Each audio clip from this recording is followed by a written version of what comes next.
ಸ್ನೇಹಿತರೆ ನಮಸ್ಕಾರ, ನಾನು ರವೀಂದ್ರ ಜೋಶಿ. ಇದು ಅಕ್ಷರಶಃ ಜಲಯುದ್ಧ. ಇದಕ್ಕೆ ವಾಟರ್ ವೆಪನೈಸೇಷನ್ ಅಂತ ಬೇಕಾದ್ರೂ ಕರಿಬಹುದು. ನೀರಿಗಿಂತ ದೊಡ್ಡ ಅಸ್ತ್ರ ಯಾವುದೂ ಇಲ್ಲ. ಒಬ್ಬ ಮನುಷ್ಯನನ್ನು ಬಾಯಾರಿಕೆಯಿಂದ ಸಾಯಿಸೋದಿದೆಯಲ್ಲ, ಅದಕ್ಕಿಂತ ದೊಡ್ಡ ಯಾತನೆ ಯಾವುದಿಲ್ಲ.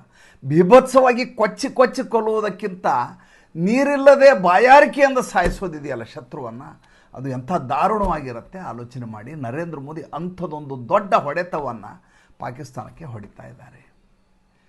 ಅದನ್ನು ಹೇಳೋದಕ್ಕಿಂತ ಮುಂಚೆ ಒಂದು ಹಳೆಯ ಘಟನೆಯನ್ನು ಜ್ಞಾಪಕ ಮಾಡಿಬಿಡ್ತೀನಿ. ಆಮೇಲೆ ಈಗಿನ ಮೊದಲನೇದಾಗಿ ಒಂದು ವಿಷಯ ತಿಳ್ಕೊಳ್ಳಿ, ಆಪರೇಷನ್ ಸಿಂಧೂರ್ ಕೊನೆಗೊಂಡಿಲ್ಲ.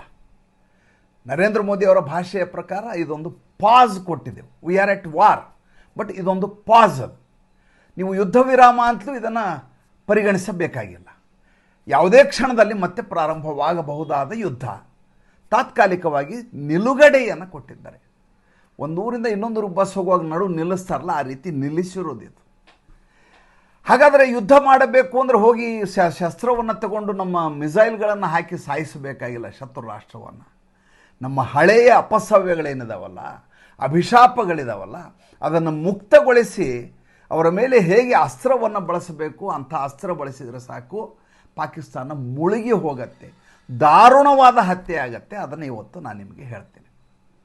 ಅದಕ್ಕಿಂತ ಮುಂಚೆ ಒಂದು ಹಳೆಯ ಘಟನೆಯನ್ನು ಹೇಳಿಬಿಡ್ತೀನಿ. ಆವಾಗ ಈ ದೇಶದ ವಿರುದ್ಧ ಹೀಗೆ ಮಾಡಬೇಕಾದ ಅನಿವಾರ್ಯ ಹೌದಲ್ಲೋ ನಿಮ್ಗೆ ಗೊತ್ತಾಗ್ಬಿಡುತ್ತೆ.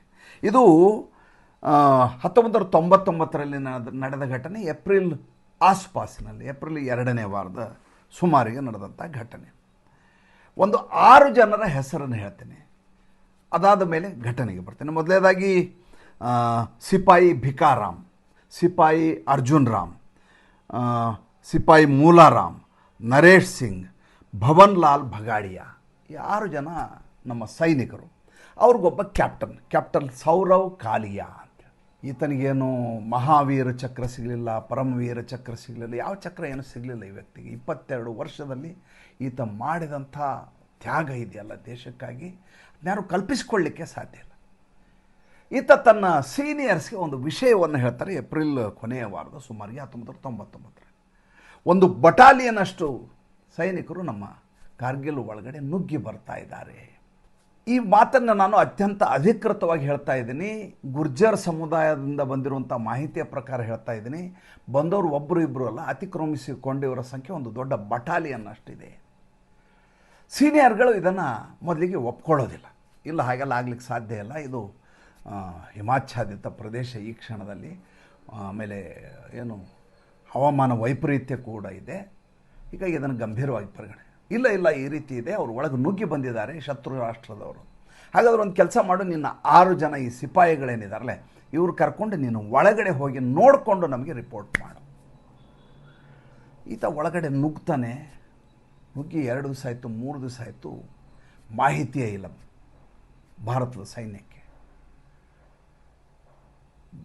ಯಾವಾಗ ಇವರ ಬಗ್ಗೆ ಸುದ್ದಿ ಇಲ್ಲವೋ ಆವಾಗ ಸೀನಿಯರ್ಸು ಕಮಾಂಡೆಂಟ್ಸು ಬಂದು ನೋಡ್ತಾರೆ. ಅಷ್ಟೊತ್ತಿಗೆ ಪಾಕಿಸ್ತಾನಿ ಶತ್ರು ಸೈನ್ಯ ಭಾರತದ ಒಳಗಡೆ ನುಗ್ಗಿಬಿಟ್ಟಿರ್ತದೆ ಕಾರ್ಗಿಲಲ್ಲಿ. ಅದಾದಮೇಲೆ ವಿಕ್ರಮ್ ಬಾತ್ರಾ ಅವರ ಬಗ್ಗೆ ತಾವೆಲ್ಲ ಕೇಳಿದ್ದೀರಿ. ಅವ್ರಿಗೆ ಪರಮವೀರ ಚಕ್ರ ಕೊಡಲಾಯಿತು. ಯುದ್ಧ ಶುರುವಾಗತ್ತೆ. ಮೇ 3, 1999ಕ್ಕೆ ಶುರುವಾದಂಥ ಯುದ್ಧ ಜುಲೈ 26ರವರೆಗೂ ನಡೆಯುತ್ತೆ. ಸೋತು ಹೋಗುತ್ತೆ ಪಾಕಿಸ್ತಾನ. ಆದರೆ ಈ 6 ಜನ ಮತ್ತು ಇವರ ಲೀಡರ್ ಇದ್ದಲ್ಲ ಕ್ಯಾಪ್ಟನ್ ಸೌರವ್ ಕಾಲಿಯಾ, ಇವರೇನಾದರು ಜಿನಿವಾ ಒಪ್ಪಂದದ ಪ್ರಕಾರ ಯಾವುದೇ ಶತ್ರು ರಾಷ್ಟ್ರದ ಈ ರೀತಿ ಸಿಪಾಯಿಗಳು ಬಂದ ಸಂದರ್ಭದಲ್ಲಿ ಅವ್ರನ್ನ ವಾಪಸ್ ಕೊಡಬೇಕು ಅಂತ ಒಂದು ಟ್ರೀಟಿ ಇದು ಇದೆ, ಅದಕ್ಕೆ ಕಾಯ್ದೆ ಇದೆ. ಇವರು ಏನು ಮಾಡ್ತಾರೆ ಅಂದರೆ ಪಾಕಿಸ್ತಾನದವರು, ಅವರ ಫೊರೆನ್ಸಿಕ್ ರಿಪೋರ್ಟ್ ಆಗುತ್ತೆ. ಆಮೇಲೆ ಇವರ ಪಾರ್ಥಿವ ಶರೀರ ಬರುತ್ತಲ್ಲ, ಪಾರ್ಥಿವ ಶರೀರ ಅಂತ ಬರೋದಿಲ್ಲ, ಏನು ಬಂತು ಅಂತ ಹೇಳ್ತೀನಿ. ಮಾಡಿದಾಗ ಗೊತ್ತಾಗತ್ತೆ, ಮೊದಲು ಇವರ ಕಣ್ಣಿನ ರೆಪ್ಪೆ ಇರುತ್ತಲ್ಲ ಅದನ್ನು ಕಿತ್ತಲಾಗತ್ತೆ. ಅದಾದಮೇಲೆ ಅದರ ಮೇಲಿಂದ ಇದು ಇದೆಯಲ್ಲ, ಲಿಡ್ ಇದೆಯಲ್ಲ, ಅದನ್ನು ಕತ್ತರಿಸಲಾಗತ್ತೆ. ಅದಾದ ಮೇಲೆ ಕಿವಿಯನ್ನು ಕತ್ತರಿಸಲಾಗತ್ತೆ, ಮೂಗನ್ನು ಕತ್ತರಿಸಲಾಗತ್ತೆ, ಆಮೇಲೆ ಜಜ್ಜಲಾಗತ್ತೆ. ಕಿವಿಗೆ ಕಾದ ಸೀಸವನ್ನು ಹಾಕಲಾಗತ್ತೆ. ಕೇಳಲಿಕ್ಕೆ ಬಹಳ ದಾರುಣವಾಗಿದೆ, ಭೀಭತ್ಸವಾಗಿದೆ, ವೇದನಾಮಯವಾಗಿದೆ. ಆದರೆ ನಾನು ಹೇಳಲೇಬೇಕು, ಯಾಕೆಂದರೆ ಶತ್ರು ರಾಷ್ಟ್ರದವ್ರಿಗೆ ಎಷ್ಟು ಅಮಾನವೀಯಾಗಿ ಹೇಗೆ ರಕ್ತ ಪಿಪಾಸುಗಳಾಗಿದ್ದಾರೆ, ಹೇಗೆ ರಾಕ್ಷಸಿ ಪ್ರವೃತ್ತಿ ಅವರು ಇದ್ದಾರೆ ಅನ್ನೋದು ಗೊತ್ತಾದ ಮೇಲೆ ಇಂಥದ್ದೊಂದು ಟ್ರೀಟಿ ಇರಬೇಕಾ, ಇವ್ರ ಮೇಲೆ ಯುದ್ಧ ಮಾಡಬೇಕಂತ ನೀವು ತೀರ್ಮಾನ ಮಾಡಬೇಕು.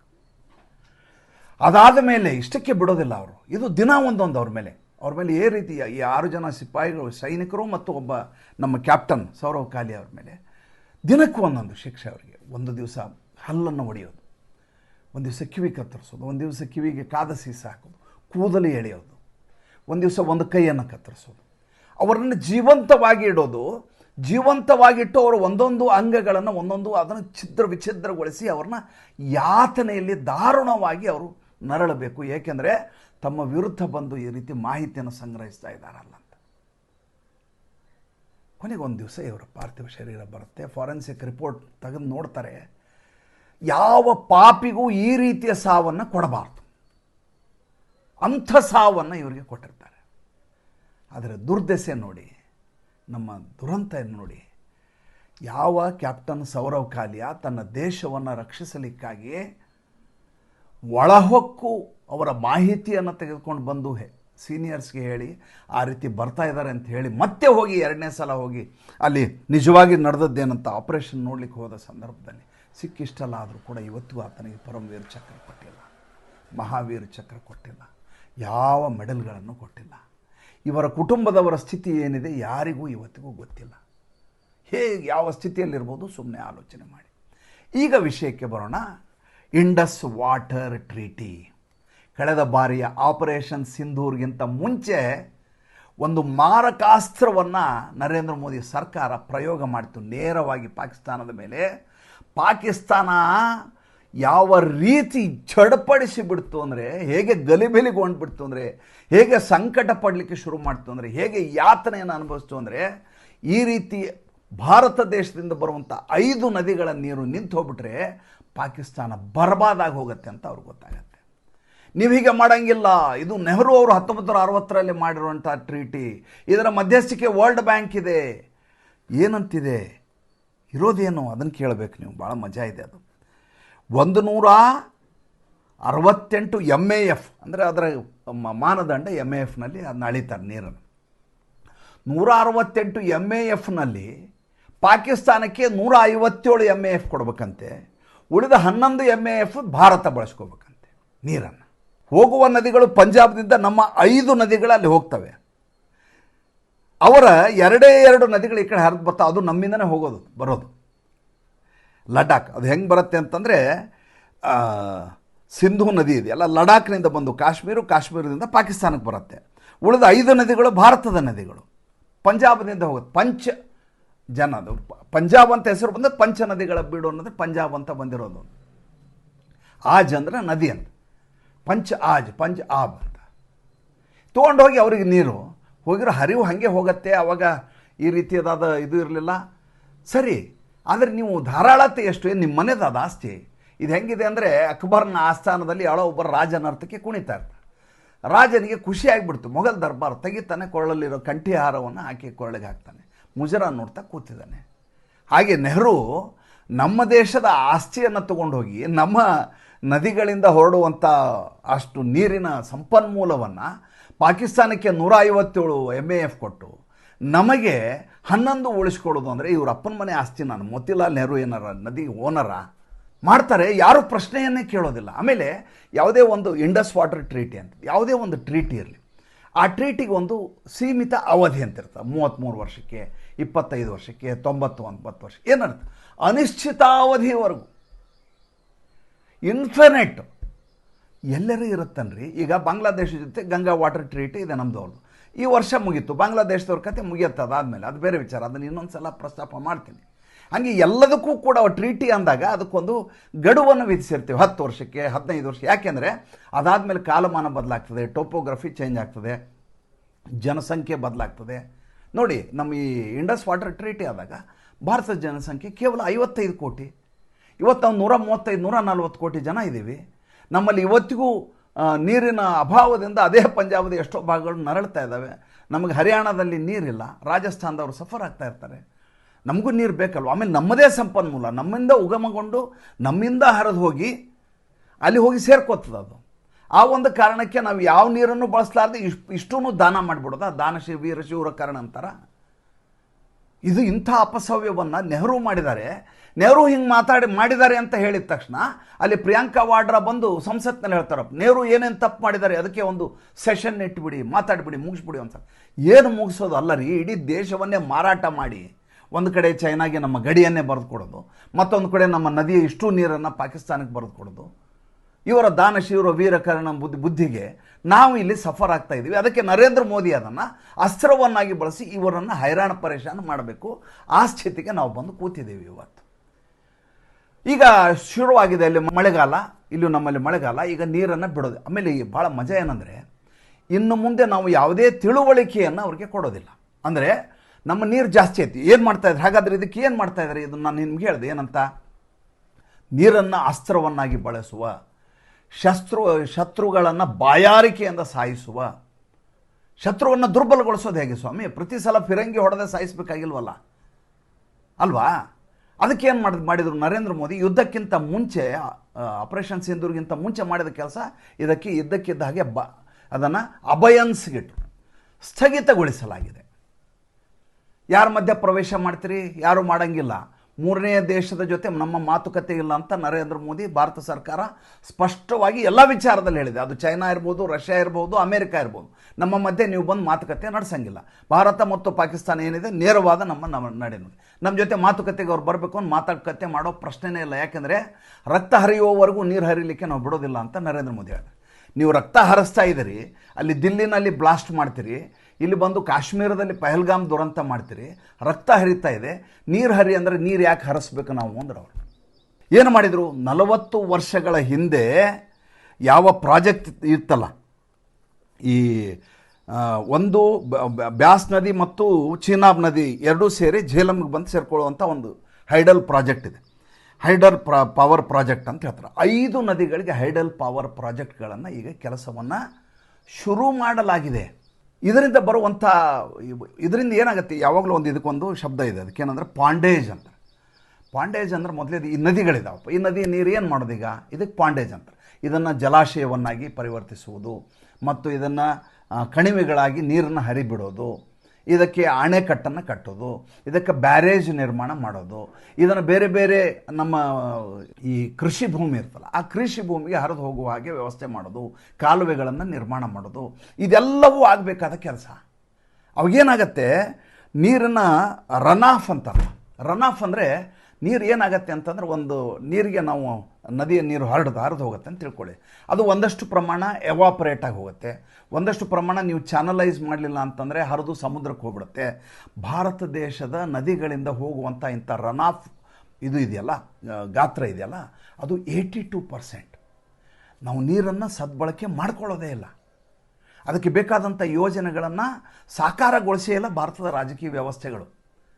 ಎಲ್ಲ ರಾಜಕೀಯ ಇಷ್ಟು ವರ್ಷದ ರಾಜಕೀಯದಲ್ಲಿ ಆಗಿರೋ ಅತಿ ದೊಡ್ಡ ದುರಂತ ಏನಂದರೆ, ನಮ್ಮಲ್ಲಿರೋ ಸಂಪನ್ಮೂಲಗಳನ್ನು ಹೇಗೆ ಬಳಸ್ಕೋಬೇಕು ಅನ್ನೋದರ ತಜ್ಞರನ್ನು ಇಟ್ಕೊಂಡು ಕೆಲಸ ಮಾಡೋದಕ್ಕಿಂತ ಹೆಚ್ಚಾಗಿ ನಾವು ರಾಜಕೀಯವನ್ನು ಮಾಡ್ತಾರೆ ನಮ್ಮ ರಾಜಕಾರಣಿಗಳು. ಮುಂದಿನ ಚುನಾವಣೆಗೇನು, ಯಾವ ಬಿಟ್ಟಿ ಭಾಗ್ಯ, ಇದೇ ಆಲೋಚನೆ ಆಗತ್ತೆ ವಿನಃ ಈಗಿರುವ ಸಂಪನ್ಮೂಲವನ್ನು ಇಟ್ಕೊಂಡು ದೇಶವನ್ನು ಹೇಗೆ ಸುಭದ್ರಗೊಳಿಸಬೇಕು. ರೈತರ ಸಾಲ ಮನ್ನಾ ಮಾಡೋ ಬದಲು ರೈತರಿಗೆ ನೀರು ಸಿಕ್ಕೋ ಅವರು ಆ ಬೆಳೆಯನ್ನು ಬೆಳ್ಕೊಂಡು ಸ್ವಾಭಿಮಾನಿ ಜೀವನ ಮಾಡಲಿಕ್ಕೆ ಕಲಿಸ್ಕೊಡ್ಬೇಕಲ್ವಾ, ಅದನ್ನು ಮಾಡೋದೇ ಅಲ್ಲ. ಸಾಲ ಮನ್ನಾ, ಬಡ್ಡಿ ಮನ್ನಾ, ಇದೇ ಇವತ್ತು ನಡೀತಾ ಇರೋದು. ಮೀನುಗಾರನಿಗೆ ಮೀನನ್ನು ಹಿಡಿಯೋದು ಹೆಂಗೆ ಅಂತ ಹೇಳ್ಕೊಡ್ಬೇಕಾ, ಅಥವಾ ಅವ್ನ ಮನೆಗೆ ಹೋಗಿ ಮೀನು ಊಟ ಮಾಡುವಂಥ ಮೀನು ಊಟ ಅಕ್ಕಿ ತಂದು ಕೊಡೋದ, ಮೀನು ಅಕ್ಕಿ ತಂದು ಕೊಡೋದ? ನಮ್ಮ ದೇಶದ ರಾಜಕೀಯ ಸ್ಥಿತಿ ಪ್ರಜ್ಞೆ ಈ ರೀತಿ ಇರೋದು.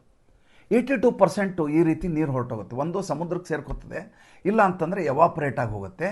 ಈಗ ನರೇಂದ್ರ ಮೋದಿ ಸರ್ಕಾರ ಕೃಷಿ ಆದ್ಯತೆಯನ್ನು ಕೊಟ್ಟು ಎಲ್ಲ ಕಡೆ ಈ ರೀತಿ ಬ್ಯಾರೇಜ್ ನಿರ್ಮಾಣ ಮಾಡಿಸೋದು, ಆಮೇಲೆ ಹೈಡಲ್ ಪವರ್ ಪ್ರಾಜೆಕ್ಟ್ ಮಾಡೋದು, ಎಷ್ಟು ಸಾಧ್ಯವೋ ಅಷ್ಟು ಹೆಚ್ಚು ನಮ್ಮ ಸಂಪನ್ಮೂಲವನ್ನು ನಾವೇ ಬಳಸೋದು. ಹಾಗಾದರೆ ಪಾಕಿಸ್ತಾನಕ್ಕೆ ಏನು ಹೊಡ್ತಾ ಅಂದರೆ ಈ ಹರಿದು ಹೋಗ್ತಾ ಇತ್ತಲ್ಲ ನೀರು, ಆ ನೀರಿಗೆ ಈ ರೀತಿ ನೀವು ಒಡ್ಡು ಹಾಕಿದ, ಒಡ್ಡು ಅಂತ ಕರೀತಾರೆ ನಮ್ಮ ಕಡೆ, ಒಡ್ಡು ಹಾಕಿಬಿಡ್ತು ಒಂದು ಹೊಲಕ್ಕೂ ಇನ್ನೊಂದು ಹೊಲದ ಮಧ್ಯೆ ಒಡ್ಡು ಕಟ್ಟಿಬಿಟ್ರೆ ನೀರು ಆ ಕಡೆ ಹರಿದು ಹೋಗಂಗಿಲ್ಲ. ಆ ರೀತಿ ಮಾಡೋದು. ಎರಡನೇದು, ನಮ್ಮಲ್ಲಿ ನೀರು ಜಾಸ್ತಿ ಆಯಿತು, ಇದ್ದಕ್ಕಿದ್ದ ಹಾಗೆ ಬಿಟ್ಟುಬಿಡೋದು, ಜಲಾಶಯಗಳಿಂದ ಕಿತ್ತುಕೊಂಡು ಹೋಗುತ್ತೆ. ಪಾಕಿಸ್ತಾನದಲ್ಲಿರುವ ಎಲ್ಲ ಬೇಸಾಯದ ಭೂಮಿ ಎಲ್ಲ ನೀರು ತುಂಬಿ ಎಲ್ಲ ಬರ್ಬಾದಾಗಿ ಹೋಗ್ತಾರೆ, ಅತಿವೃಷ್ಟಿ ಆಗಿಬಿಡುತ್ತೆ, ಇದು ಅತಿ ನೀರಾಗಿ ಇಡೀ ಬೆಳೆಗಳೆಲ್ಲ ಹೊರಟು ಹೋಗ್ತವೆ. ಏನಿದರ ತಾತ್ಪರ್ಯ? ನಮ್ಮ ಉದ್ದೇಶ ಏನು?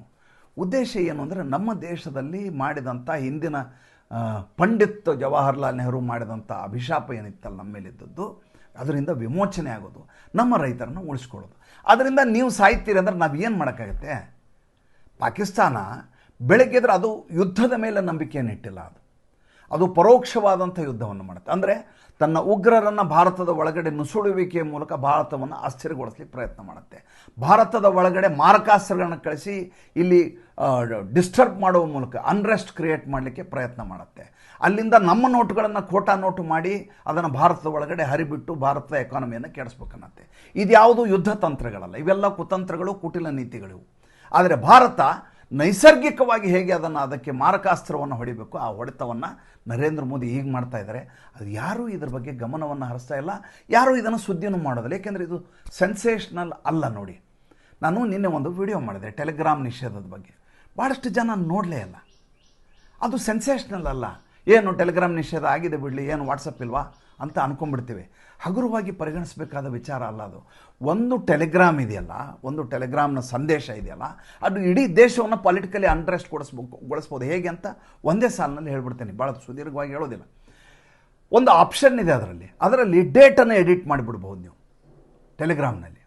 ಈಗ ಸಂಖ್ಯೆ ಜಾಸ್ತಿ, ವಾಟ್ಸಪ್ಪಲ್ಲಿ 256 ಜನ ಅಷ್ಟೇ, ಅವ್ರದ್ದು 2000 ಜನ ಇದ್ದಾರೆ ಟೆಲಿಗ್ರಾಮ್ನಲ್ಲಿ, ಗ್ರೂಪಲ್ಲಿ 2000 ಜನ ಇರ್ತಾರೆ, ಇಲ್ಲಿ ಕೇವಲ 256. ಅದು ಬಿಟ್ಬಿಡಿ. ಒಂದು ಕ್ವಶ್ಚನ್ ಪೇಪರ್ ಬರುತ್ತೆ ಸರ್. ಈ ಕ್ವಶ್ಚನ್ ಪೇಪರು ನಾಳೆ ನೀಟ್ ಎಕ್ಸಾಮ್ ಇದೆ. ನೀಟ್ ಎಕ್ಸಾಮ್ ಆಯಿತು, ಮನೆಗೆ ಮಗ ಬಂದ.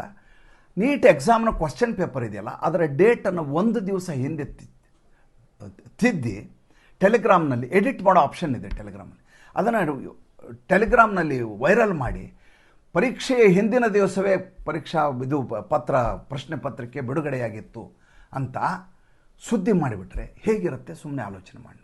ಪರೀಕ್ಷೆ ಆಗಿದೆ, ಮಗ ಪರೀಕ್ಷೆ ಬಂದಿದ್ದಾನೆ, ಪ್ರಶ್ನೆ ಪತ್ರಿಕೆ ಅವನ ಕೈಯಲ್ಲಿದೆ, ಅದರ ಡೇಟ್ ಮಾತ್ರ ಎಡಿಟ್ ಆಗಿದೆ. ಈಗ ಅದೇ ಕೆಲಸವನ್ನು ನಿನ್ನೆ ಈ ಯಾರು ಶಹಬಾಜ್ ಶರೀಫ್ ಮಾಡಿದ್ದು, ಸೈನ್ ಮಾಡಿದ್ದು ಅಮೇರಿಕಾ, ಸೈನ್ ಮಾಡಿದ್ದು ಇರಾನ್ ಪ್ರತಿನಿಧಿ. ಮಧ್ಯೆ ಈತ ಶಹಬಾಜ್ ಶರೀಫ್ ಇರಲೇ ಇಲ್ಲ. ಅದರ ಕಾಪಿಯನ್ನು ತಗೋತಾರೆ, ಪ್ರಿಂಟೌಟ್ ತೊಗೋತಾರೆ, ಸ್ಕ್ಯಾನ್ ಮಾಡ್ತಾರೆ, ಕೆಳಗೆ ಸೀಲ್ ಹೊಡೆದು ಸೈನ್ ಹಾಕ್ತಾರೆ. ಅದರದ್ದೊಂದು ಕಟ್ ಹಾಕಿಸಿ ನೋಡಿ, ನಾವು ಸಂಧಾನ ಮಾಡಿದ್ದೀವಿ, ಅಮೇರಿಕಾ ಇರಾನ್ ಯುದ್ಧಕ್ಕೆ ಸಂಧಾನವನ್ನು ನಾವು ನಿಂತು ಮಾಡಿದ್ದೀವಿ ಅಂತ ಕೆಳಗೆ ತಂದು ಸೈನ್. ಇವನು ಕರ್ಸೇ ಇಲ್ಲ, ಇವನ ಕಡೆ ಸೈನು ತೊಗೊಂಡಿಲ್ಲ. ಅವರು ಮಾಲ್ ಪ್ರಾಕ್ಟೀಸ್ಗಳು, ಇದು ಮೋಸ. ಆದರೆ ಒಂದು ಎಡಿಟ್ ಮಾಡಿದಂಥ ಡೇಟ್ನ ಹಿಂದಿನ ದಿವಸ 21ನೇ ತಾರೀಕು ಎಕ್ಸಾಮ್ ಆಗಿದೆ, ನೀಟ್ ಎಕ್ಸಾಮ್ ನಾಳೆ, ಅದಕ್ಕೆ 18ನೇ ತಾರೀಕು 19ನೇ ತಾರೀಕು ಅಂತ ಅದೇ ಪ್ರಶ್ನೆ ಪತ್ರಿಕೆ ಮೇಲೆ ಹಾಕಿ ಮಾರ್ಕೆಟಿಗೆ ಬಿಟ್ಟರೆ ನರೇಂದ್ರ ಮೋದಿಯವರ ಸರ್ಕಾರಕ್ಕೆ ಯಾವ ರೀತಿಯ ಮುಜುಗರ ಆಗ್ಬೋದು ಮತ್ತು ಯಾವ ರೀತಿ ಇದನ್ನು ಮುಂಚೆ ಪ್ರಶ್ನೆ ಪತ್ರಿಕೆ ಬಂದಿತ್ತು ಅಂತ 23 ಲಕ್ಷ ಬಾಲಕರು, ವಿದ್ಯಾರ್ಥಿಗಳು ಗಾಬರಿ ಆಗಿಬಿಡ್ತಾರೆ. ಲೀಕ್ ಆಗಿದೆ ಕ್ವಶನ್ ಪೇಪರು ಅಂತ, ಇಡೀ ರಾಜಕೀಯ ಏನಾಗ್ಬಿಡುತ್ತೆ? ಸುಮ್ಮನೆ ಆಲೋಚನೆ ಮಾಡಿ. ಇಂಥ ಟೆಲಿಗ್ರಾಮ್ ಬೇಕಾ? ಇದನ್ನು ನಿಷೇಧ ಅಗತ್ಯ ಇದೆ, ಇದನ್ನು ಕಾಯಂ ನಿಷೇಧ ಮಾಡಬೇಕು ನಾನು ಕೇಳಿದರೆ. ಆದರೆ ನಮ್ಮ ವೀಕ್ಷಕರು ಇಂಥ ವಿಡಿಯೋಗಳ ಬಗ್ಗೆ ಕಮೆಂಟು ಮಾಡಲ್ಲ, ನೋಡೋದಿಲ್ಲ, ಎಲ್ಲೋ ಒಂದಷ್ಟು ಜನ ನೋಡ್ತಾರೆ. ನಾನು ಗಂಭೀರವಾದ ವಿಚಾರಗಳನ್ನ ಹೆಚ್ಚು ಪ್ರಸ್ತಾಪ ಮಾಡಬೇಕು ಅನ್ನೋದು ನನ್ನ ಆಸೆ. ಯಾವುದೋ ಪಾಪ್ಯುಲರ್ ವಿಷಯಗಳ ಕರ್ನಾಟಕದ ಬಗ್ಗೆ ಮಾತಾಡಿ, ನನಗೆ ನಗು ಬರುತ್ತೆ ರೀ. ಕರ್ನಾಟಕದಲ್ಲಿರುವಂಥ 3 ಮತ್ತೊಂದು ಎಂಕ ನೊಣಾಸಿನ 3 ಜನ BJP ಅವರು ಬೇರೆ ಯಾರಿಗೋ ಓಟ್ ಹಾಕಿದ್ದಾರೆ, ಇದ್ರ ಬಗ್ಗೆ ಮಾತಾಡಿ. ಏನು ದೇಶದ ರಕ್ಷಣೆ ವಿಷಯ ಏನ್ರಿ? ದೇಶದ ಹಿತದ ದೃಷ್ಟಿ ಏನ್ರಿ? ಇವರು ತಮ್ಮನ್ನು ತಾವು ಮಾರಿಕೊಳ್ಳುವಂಥ ರಾಜಕಾರಣಿಗಳಿವರು. ಇವತ್ತು ಕಾಂಗ್ರೆಸ್ಸಲ್ಲಿ ಇರ್ತಾರೆ, ನಾಳೆ ಇನ್ನೊಬ್ಬ ಜನತಾದಳಿರ್ತಾನೆ, ಇಬ್ಬರು ಸೇರಿ 17 ಜನ BJPಗೆ ಬರ್ತಾರೆ, BJP ಸರ್ಕಾರ ರಚನೆ ಮಾಡುತ್ತೆ. ಇವ್ರು ಹೆಂಗೆ ಹೋದರು, ಹೆಂಗೆ ಬಂದರು, ಯಾವ ಹೋಟ್ಲಲ್ಲಿದ್ದರು ಅಂತ ನಾನು ವಿಡಿಯೋ ಮಾಡು ಅಂದರೆ ನನ್ನ ಸಮಯಕ್ಕೆ ಬೆಲೆ ಇಲ್ವಾ? ನಿಮ್ಮ ಸಮಯಕ್ಕೆ ಬೆಲೆ ಇಲ್ವಾ? ಮಾತನಾಡೋ ಬೇಕಾದ ವಿಷಯಗಳನ್ನು ಮಾತಾಡೋಣ. ಟಿವಿಗಳಿದ್ದಾವೆ, ಇಡೀ ದಿವಸ ಚರ್ಚೆ ಮಾಡ್ತಾರೆ. ದಯವಿಟ್ಟು ಬೆಳಗ್ಗಿಂದ ಅಂಥ ಆಸಕ್ತಿ ಇರೋರು ಬೆಳಗ್ಗಿಂದ ಸಂಜೆವರೆಗೂ ಭಾರತದಲ್ಲಿರುವಂಥ MLAಗಳು MLCಗಳು ಹೇಗೆ ಕುದುರೆ ವ್ಯಾಪಾರಕ್ಕೊಳಗಾದರು, ಹೇಗೆ 3 ಜನ ಕ್ರಾಸ್ ವೋಟಿಂಗ್ ಮಾಡಿದರು ಅಂತ ಚರ್ಚೆ ಮಾಡಿ ಕೇಳಿಸ್ಕೊಳ್ಳಿ. ಆ ಕೇಳುವಂಥ ಜನರಿಗೋಸ್ಕರವೇ ಬೇಕಾದಷ್ಟು ಚಾನಲ್ಗಳಿದ್ದಾವೆ. ನನಗೆ ಅದನ್ನು ಮಾತಾಡೋಕ್ಕೆ, ನನಗೆ ದೇಶದ ಹಿತರಕ್ಷಣೆ ಇರುವ ವಿಚಾರ ಮತ್ತು ಜನರಿಗೆ ಒಳ್ಳೆಯದಾಗಬಹುದಾದಂಥದ್ದು ಒಂದಷ್ಟು ಜ್ಞಾನವನ್ನು ಕೊಡ್ಬೋದು. ಮಾಡಿದರೆ ನನ್ನ ಜೀವನ ಸಾರ್ಥಕ ಅನಿಸ್ತಿಲ್ಲ. ನಾನೇ ಟೈಮ್ ವೇಸ್ಟ್ ಮಾಡಲಿರಿ, ಅಗತ್ಯ ಇಲ್ಲ ನನಗೆ. ದಯವಿಟ್ಟು ಕರ್ನಾಟಕದ ಬಗ್ಗೆ ಮಾತಾಡುವ ಸಂದರ್ಭದಲ್ಲಿ ನಾನು ಮಾತಾಡ್ತೀನಿ. ಅದ್ರ ಬಗ್ಗೆ ಸಲಹೆಗಳನ್ನು ಕೊಡಿ, ಉಪದೇಶಗಳು ಬೇಕಿಲ್ಲ. ನಮಸ್ಕಾರ.